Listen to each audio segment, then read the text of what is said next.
Hello মা, কেমন আছো? হুম, আমিও ভালো আছি। খুশবুর খবর কি? মা দেখো, খুশবুকে আমি ছোটবেলা থেকে বোনের মতো দেখে এসেছি। এখন ওকে বিয়ে করে সংসার করা আমার পক্ষে সম্ভব না। তুমি তো জানো আমি রিয়াকে ভালোবাসি।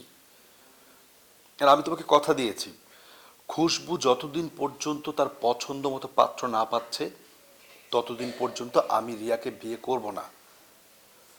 এখন এতেও যদি তোমার সমস্যা থাকে, ঠিক আছে, থাকো তুমি তোমার জেদ নিয়ে।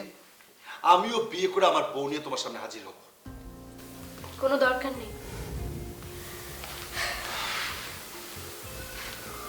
আমাকে তোমার বিয়ে করতে হবে না। তোকে মাথা ঠিক আছে? কি আবদ্ধ বলছো?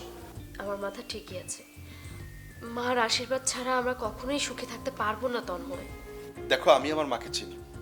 আমরা যদি বিয়ে করে ফেলি, মা ঠিকই মেনে নেবে।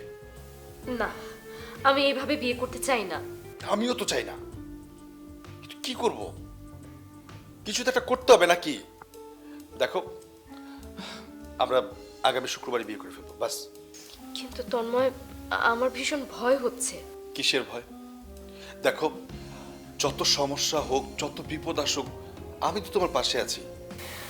তন্ময়, হ্যাঁ রিয়া, এই সিদ্ধান্তটাই ফাইনাল। আগামী শুক্রবার আমরা বিয়ে করব। তুমি তোমার মাকে জানিয়ে দাও।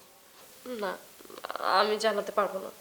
ঠিক আছে, এই দায়িত্বটাও আমি নিলাম।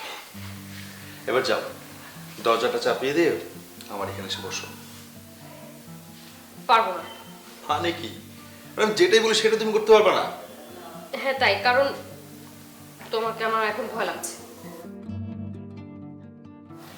আচ্ছা, মানে আমাকে বিয়ে করবে তো? না।